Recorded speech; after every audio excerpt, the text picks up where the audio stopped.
Мен өз басыма Алланың берген шаруасын орындадым деп санаймын. Түгел. Орындадым деп санап, 2019 жылғы наурызда осы мешіттің іргетасын Тоқаевпен бірге біз қалай бастадық.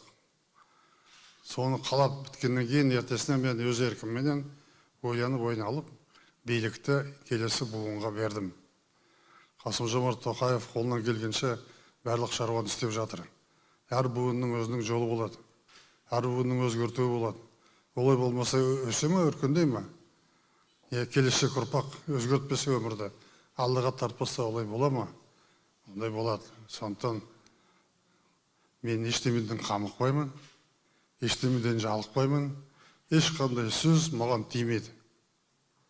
Себебі бұл мәселе біздің ұрпақтық емес, ол тарихтың мәселесі. Тарих өзінің айтатынын бәрі айтады. Сондықтан мен өте байсалды түрде оның бәріне қараймын. Мен өз шаруамды бітіріп, түгел бердім ендігі ұрпаққа. Енді біздің мақсатымыз елімізді ары қарай өркендету. Қиыншылық жағдайда өмір сүріп жатырмыз.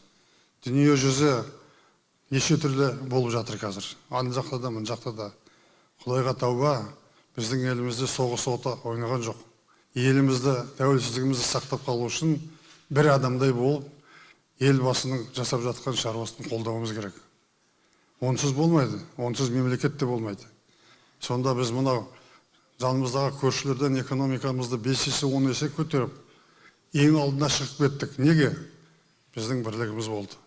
Қазақ біріккенде ылғи жеңетін, қандай соғыста да болса да. Ажырағанда жерден үйінен айырылатын. Сол есімізде болсын. Бүгінгі қайғылы жағдай болса да, мүмкіншілікті пайдаланып, осыны айтайын деп едім. Менің жаным тыныш, шаруам дұрыс, айналайын халқым. 1992 жылы Сауд Арабиясының королінің тапсырмасымен Меккеге кірдім, 2 рет кірдім. Сол Меккеде тілек тілегенде 4 бұрышына 4 намаз оқып. Барлық тілегім қанша қиыншылық көрген халқыма, қазаққа тәуелсіздік бер, соны нығайта бер, соны ұстап қалуға күш, қуат, ақыл бер деп тіледім. Сол тілегім орындалған сияқты, сондықтан Аллаға арнап осы мешітті салдырдық. Бұл ең зәулім дүниедегі мешіт қазір. Барлығы оны таныды, білді. Сондықтан еліміз аман, жұртымыз тыныш болсын. Халқымыз жағы түспей жаманшылық көрмесін. Алдымыздағы бала-шағаларымыз аман болсын.